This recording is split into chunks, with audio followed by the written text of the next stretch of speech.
Здравейте! Вие сте с предаването "Провадия и останалия свят".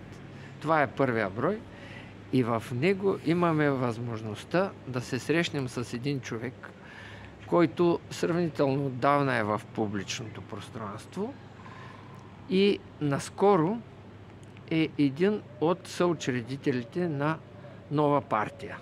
В този разговор ще се опитам да разбера дали преситеното и отвратено от безпринципна политика българско общество ще види в тая партия нещо ново, което си заслужава да бъде разглеждано. И така поканил съм Росен Миленов. И първият ми въпрос е: кой е Росен Миленов? Добър ден, здравейте! Благодаря за поканата. Да, аз съм Росен Миленов, граждански активист на първо място, но още по-на първо място българин, редови българин. Винаги давам определението за редови българин: човек, който с труд изкарва парите, плаща данъци, грижи се за семейството и спазва законите. И за всичко това иска да живее в една нормална държава. Такава нормална държава, за която всички мечтаем и всички малко или много полагаме усилия. Но насреща имаме така една силна, сплотена, устойчива, в последните 35 години създадена престъпна организация, овладява цялата държава, овладява икономиката и най-страшното е, че ни потъпка онова човешкото, порива ни да бъдем хора с права, да живеем достойно, да живеем, както споменах, нормално. Иначе аз съм семеец, 2 деца, работя, в смисъл имам частна консултантска фирма в юридическата област. Работил съм 11 години в службите до 2011, напуснах, от тогава съм в частния сектор с тази фирма. Активно участвам в всякакви обществени инициативи. Мога да кажа, че вече съм бил над 700 протеста за последните 10 години. Участвал съм в подписки. Участвал съм в много предавания, най-вече в социалните мрежи, защото до националния ефир нямаме така достъп. Предаванията са основно насочено с корупционни схеми, правата на гражданите и най-вече това, което винаги съм бил радател и това е моята най-голяма мечта, най-вече за държавното устройство и държавното управление на България. Участието на всички българи в парламента, тъй като сме парламентарна република, с цел контрол върху цялата държавна власт. Да ви прекъсна, господин Миленов, за секунда. Това беше втория въпрос, който исках да ви задам. С какво тази нова партия, наречена "Аз управлявам държавата", се различава от досегашните партии? Модела, аз споменах, че най-така голям радетел съм за пряко участие, т.е. допитвания, референдуми, хората да ме разберат. И в 21 век, когато сме ерата на технологиите, тъй като физически е много трудно да събереш модела на партиите, всички българи в парламента, има още един елемент срещу заплащане, но по-късно ще го разясним. Всички българи в парламента физически няма как да стане, затова са технологиите. Всеки участва в социалните мрежи, било Фейсбук и другите социални мрежи, и знае, че от всяка точка на света в всеки момент може да бъде на определено място, виртуално. И има електронни платформи за гласуване, което е средството да реализираме варианта всички българи в парламента, т.е.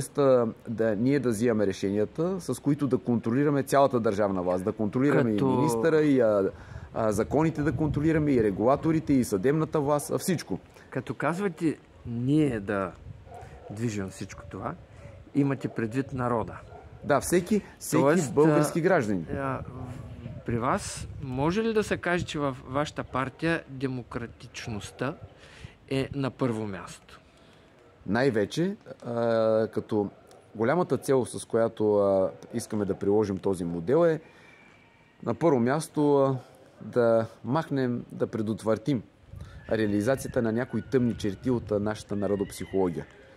Принципът, че всеки сам се спасява, което пък освобождава публичното пространство услужава поле за хора с нечисти помисли. В смисъл онези, които са комбинативни, които са тарикати, които търсят някаква корист, най-вече да извлекат така блага, смисъл, на които не им следва да им принадлежат общите блага, онова, което плащаме с данъците, онова, което се намира отдолу под земята, подземните национални богатства.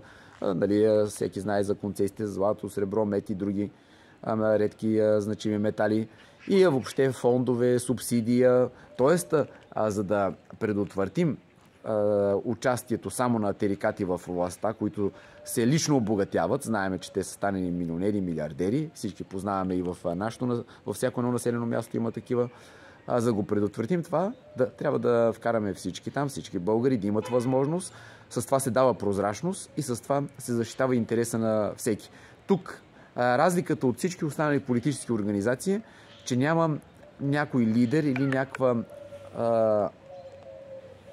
някаква номенклатурна шайка, която на тъмно да взима решения, нали, едно да говори пред обществото, през телевизора, през социалните мрежи, а когато влезе във властта, съвсем друго да прави, т.е. на скрито, в офиса или в някоя ловна хижа, на някоя яхта, да определя обществена поръчка, т.е. това, което хората го разбират и го виждат като ремонти, но с наши пари се извършват тези ремонти, концесии да раздава, субсидии да раздава по програмите на Европейския съюз и така нататък. Това, което е ограбването, което е продължило вече 30 и продължава 35 години.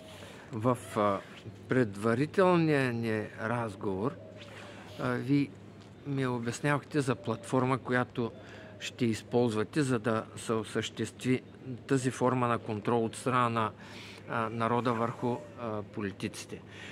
Имам въпрос, който ме притеснява, тъй като не мога да си отговоря как ще допуснете в платформата или има ли механизъм, чрез който в платформата да участват добронамерени хора, а не користолюбиви? Сега идеята е, споменахме всички българи, затова в платформата за сега качваме на платформата, т.е. даваме допуск платформата е, представете си Фейсбук, социалната мрежа, всеки има профил с лицето си, с имената си, защото гласуването е явно, не е тайно. По този начин се предотвратяват всякакъв вид манипулации. В реално време виждаш как си гласуват и как са гласували всички останали. И това остава, нали, като се архивира гласуването, всеки може да го погледне. Отгоре на това тя е с отворен код. Сега IT специалистите разбират какво е. Тоест, може да се провери във всеки момент как работи целият софтуер. Това означава отворен код. Всеки, който разбира от писане на езици, има малко по-така начетен, да използвам на жаргон по отношение на IT технологиите, може да погледне как работи този софтуер. Ние сме я свалили безплатно, само и плащаме един хостинг от 14 лева. Ползваме чужди сървъри, защото в България хостинг компаниите са свързани с политиците, за да не свалят и така нататък, да не предприемат някакви други манипулации. И затова за сега е само за членове на партиите и хора, с които са си подали заявка и ние сме разговаряли с тях, за да не допуснем фалшиви профили.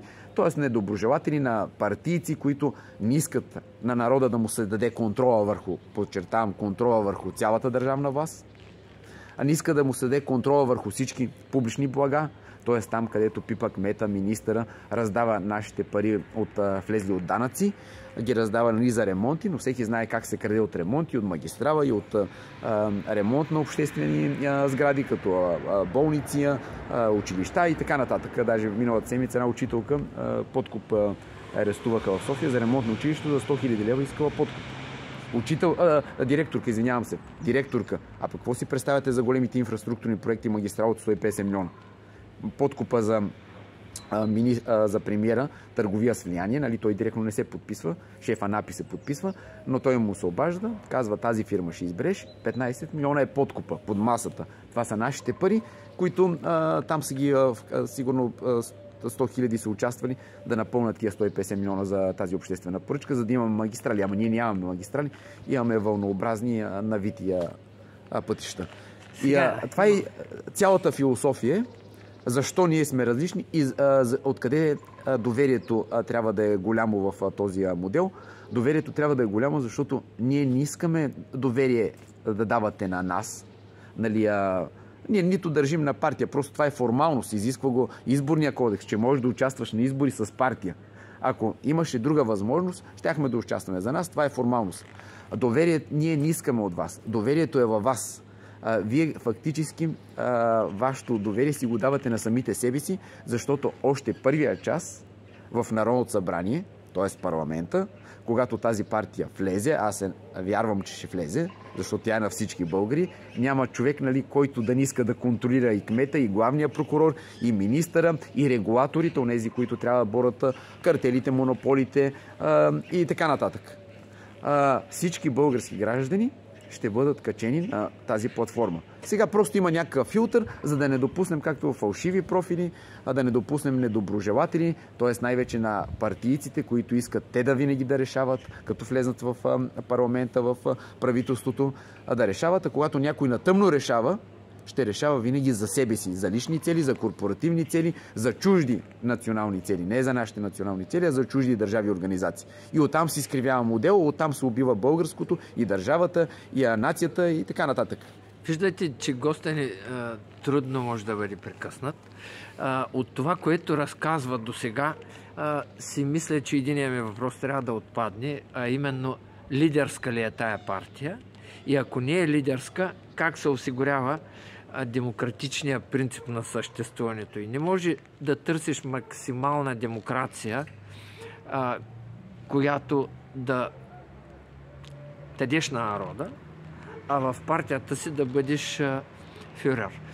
И въпреки това ще си позволя да задам втория важен въпрос, който вълнува огромната част от хората. Кой ви спонсорира господин Миленов? Отговарям първо на първия въпрос. Не е лидерска. Давам един пример. Кандидатите за народни представители ще бъдат избрани през платформата. Няма да ги посочва лидер, няма да ги посочва някой скрит отзад местен феодал, нали, хора с пари, които искат да внедрят техни хора в властта, независимо дали е в парламента, в местната власт, общинския съвет, когато са местни избори или кмет, за да може после през неговия доверен човек да върват обществени поръчки, да върват апетитни имоти, общинска собственост или пасища там за субсидии, каквото сетите. Това е примера, че кандидати за народни представители за участие в парламента ще бъдат избрани и предложени от хората от съответния избирателен район, т.е. те, които си познават там от място човека, не спуснат от някъде и съответно одобрени от хората. Не народен представител за Провадия от Перник. Да, именно. Точно спуснат, защото е близък до лидера и като му каже утре не натискай копчето за това, защото са ни дали за този лобистки закон еди колко си пари и той натиска. Натискачи на копчета. Без собствена воля, без собствено мнение. Оператор на бутон. Да, а по отношение на кой финансира тази политическа организация, първо всеки може да влезе и да провери. Аз съм си качил, той е даже още преди 10 години, какви са ми моите семейни, лични и семейни, аз съм семейен човек с 2 деца, приходи и разходи по месеци. Съответно, службите даже, те много добре знаят, преди 2 месеца ме задържаха, за да може Пеевски да протестира на 11 ноември миналата година свободно, тъй като всеки знае, че аз на протест искам по-така радикална форма, за да се чуе, защото не ни чуват нашите искания, нашето възмущение от всичко това, което се случва в държавата, тази мърсотия. Тогава ме задържаха. Те даже може да публикуват, там взеха ми и телефона, и колата ми взеха, още не съм я нито върнали, нито телефоните. Дори на съпругата ми, която ме возеше за протеста, ГД БОП ме задържа, че съм искал насилствено да взема властта. В телефона ми е имейла, където за месеца те са видяли от службите, пък те отпреди това знаят с кои фирми, колко проекти на договори съм написал, какви консултации съм направил, какви анализи съм изготвил, нали, какви са фактурите от фирмите. Тоест, аз съм прочетена книга за всички институции и всички, които ме познават, пък, както ви споменах на сайта Договорът в политиката, нали, така, един от мен сайта, който още в 2016 го пуснах и там пише всичко за прякото участие.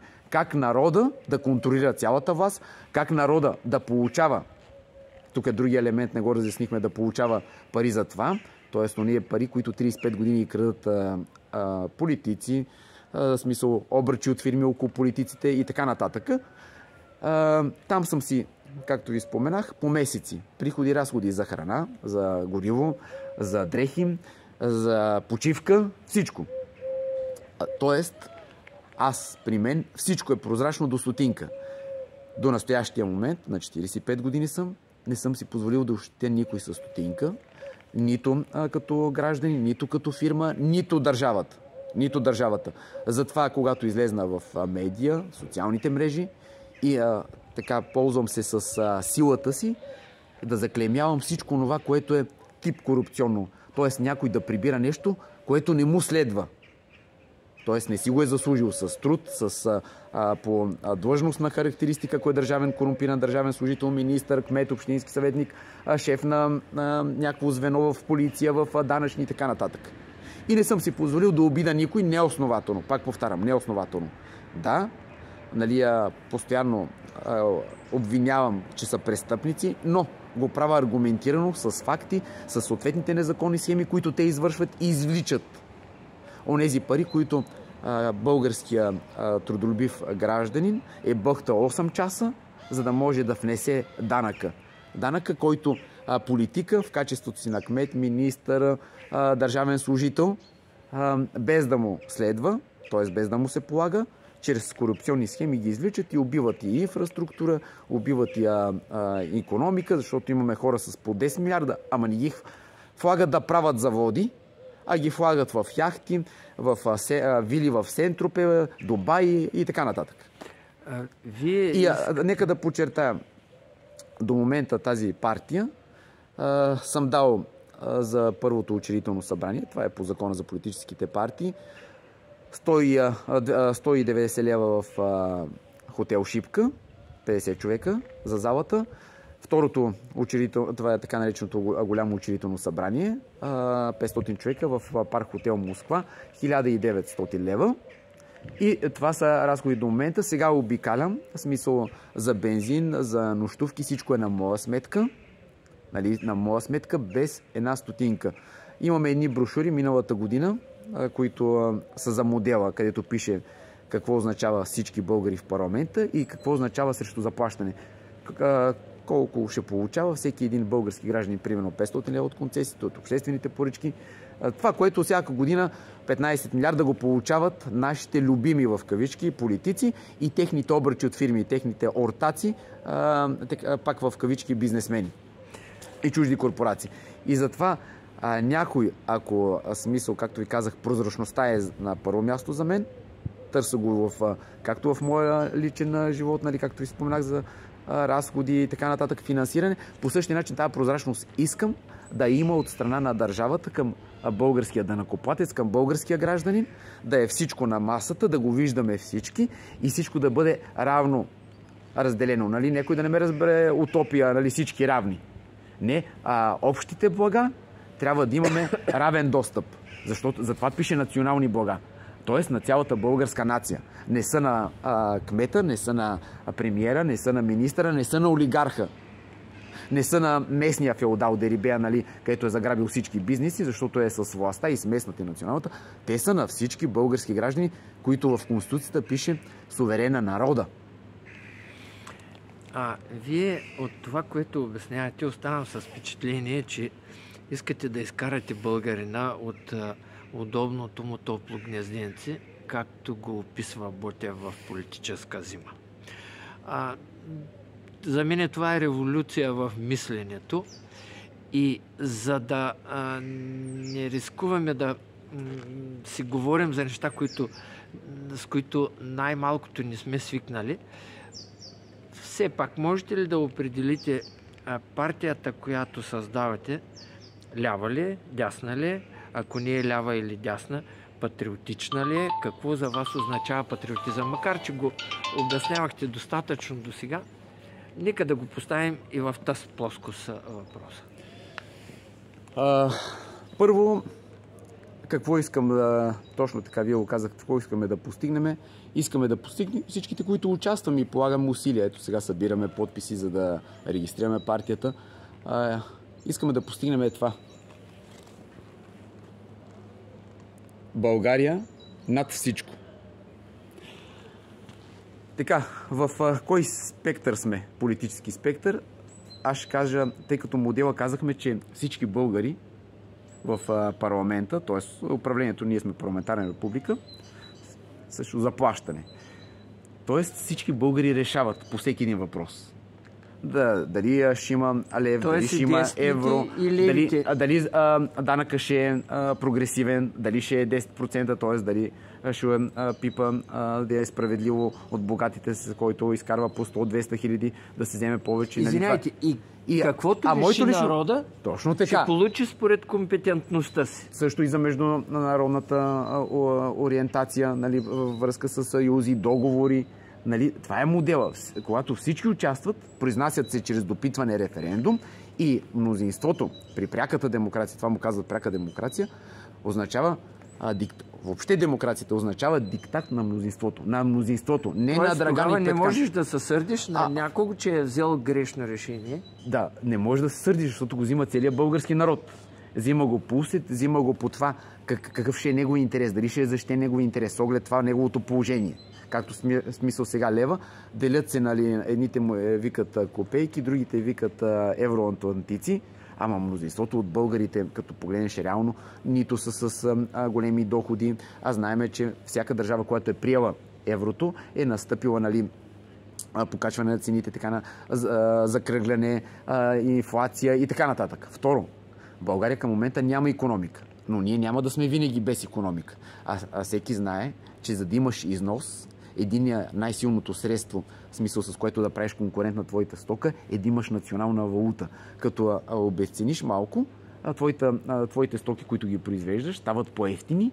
И сега всеки знае на пазара и ние, като отиваме в лично качество, търсиме, нали, по-евтина стока на същото качество, но по-евтина цена. И по този начин ти правиш износ, нали, когато имаш икономика. Ние в момента нямаме заводи, ние работиме и шлемари. Работиме за западните компании, изнасяме за жълти стотинки всичките ни суровини, нали, пак за западните компании и така нататък. Затова лева, ако питате 80%, казват не, искаме си лева, не искаме еврото. Нали? И ето ви мотиви, с които решава го българското общество. И вече никой не може да обижда другия, за да има разделение, за да сме слаби, както в момента се случва и политиците имат интерес от това. Решава се и приключва с този въпрос. И както ви казах, ето през телефона, гласува се за 24 часа. Първо има, нали, така наречена кампания, информативна кампания и всичко е приключило. И няма да се обществото да се обижда, да се хока близки, познати, нали, заради някаква тема. И продължаваме напред да градим. Не да се разрушаваме като общество и съответно да обезкървяваме държавата. И затова, моето лично мнение, ако ме питате, аз съм ляв.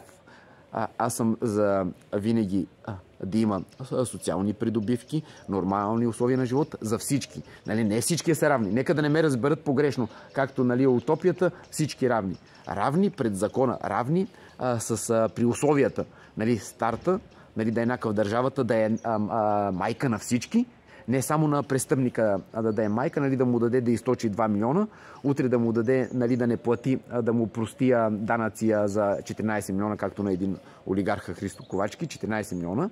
А онзи, който редовия българин бъхта от цялата година и ако не внесе 15 лева, нали, данък, веднага го изпраща, нали, на изпълнително производство, часа и така нататък. Трупат ти се лихви. Това искам аз. Така. И затова, патриотичното, то е ясно. Патриотичното, когато искаш целият български народ да живее с обща така формулировка, да живее достойно, т.е. да има доходи нормални, не да е сведен на битово ниво, това, което води до скотяване, да си го принизил и той нито ще се развива, ако нямаме ние, нали, качествена работна ръка, едни хора, които искат духовно да градат, ние няма да имаме нито силна икономика, нито ще имаме култура, автентичност, нито ще бъдем страна, която да е пример на международната сцена. Значи, да използвам неговите думи, за да завършим великото първо предаване. Каза равни пред закона. В момента, в тази действителност, политическа и система, ние сме равни с политиците си пред закона, само че един ден на 4 години. Мисля, че тия, които ни управляват в момента, отдавна са показали, че в най-добрия случай могат да бъдат там някъде отзад по-добре скрити, защото когато излязат навън, по-скоро ни излагат. Благодаря ви за вниманието. И аз ще обобща за модела, за политическата организация, която надявам се съда ще регистрира. Аз управлявам държавата, за това, което се ние борим. Разликата между нас и всички останали партии до момента, които са били в политиката, в пространството, политическото пространство, е, че те искат властта, искат парите. Ние даваме цялата власт, контрола върху цялата власт, контрола върху цялата държавна власт. Това са институции, това са общите средства и блага, концесии, парите за ремонтите. Нали? Пак казвам, даваме на целия български народ. На целия български народ. И българския народ ще получава не заради парите, а заради възможността, смисъл да не ги, не казвам ще получава, всеки ще получи час, както давам пример с концесиите, 500 лева. Няма да подкриви шапката на никой 500 лева, но ще предотвратиш възможността, която се случва вече 35 години, всяка година от неизгодните концесии, те не са само за злато, сребро, мед, те са за инертни материали, за язовири, за летища и каквото сетите. Някой да вземе под масата 200 милиона. 200 милиона лева. Утре с тези 200 милиона отива, купува избори. Души купува, слага ги в турбата и ги носи в ЦИК, за да получи нашата власт. Купува медии, за манипулира. Купува експерти. Купува всичко. В България, освен че е част на държавата с частните институции, тук са ни взели и правата. Ние нямаме правата. Те също са потъпкани. И закона е частен. Всичко е частно. Затова искаме да дадем в ръцете на всички наши сънародници, включително и на нас, контрола върху цялата държавна власт. Контрола не по-малко по значение върху общите пари и блага. Общите пари и блага. Това е разликата. Това е разликата между нас и всички останали. Благодаря ви. Благодаря за поканата. Да си завърша предаването. Значи, не искаме да ни подкрепяте. Не изкарваме прехраната си с това. Искаме да се замислите върху това, което чувате и да не гласувате заради това, че някой бил силен и щял да влезе в парламента. Като влезе в парламента и като не работи за мен, за какво съм го избрал. Благодаря.